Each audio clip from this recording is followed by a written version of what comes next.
If you're like me and you want to see a movie, you know nothing, absolutely nothing about it when you go, then don't watch this review. When I saw the second one was coming out, I said, yeah, I got to see that one. There may be some spoilers in this Please, pretend there always are. movie review. Yeah, you're right. So I gave away the butt scene in Cruella. Watch with caution. Oh, okay, we're going to do another pretend movie review tonight. We are seeing A Quiet Place 2.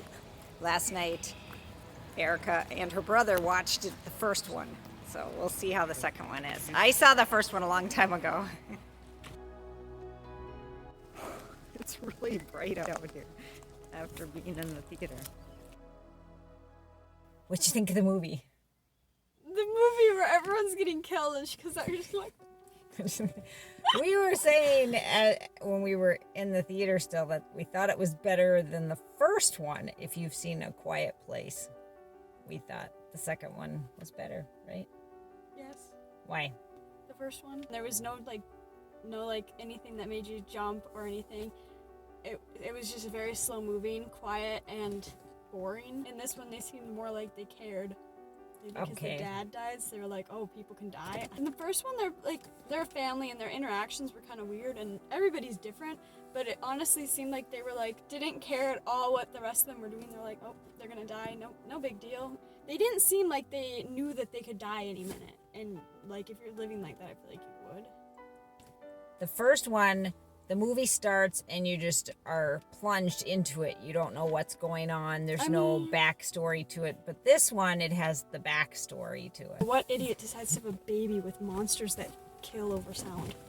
I don't think that a backstory is that important. You don't like missing the beginning of a movie, I don't really care. I'm just saying it was boring. The first one was. I didn't think it was boring, and I have a hard time with movies that don't have dialogue. A movie without dialogue, I really have to pay close attention to the movie.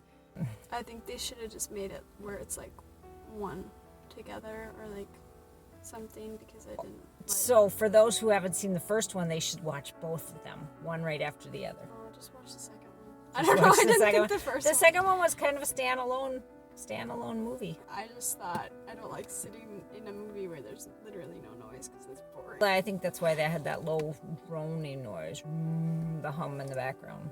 Is it worth the money to go see it? Should our audience go see it? I never recommend anything. Okay, you read the reviews and you decide. That's why we call this our pretend movie review. No butt scenes. There were no butt scenes. That's right. Cruella had a butt scene. But if you don't want to see a lot of people die, don't go see this movie. It's a movie and they didn't actually die. Well, that's the thing. You know they didn't actually die. They're just actors. This is all just make-believe, so nobody actually dies in real life or fake life or pretend. It was entertaining. I jumped one scene. It wasn't the same scene that I jumped. I jumped one scene also, but it wasn't that scene. All right. My throat is itchy. I had a cough, so I think we're done. So turn it off.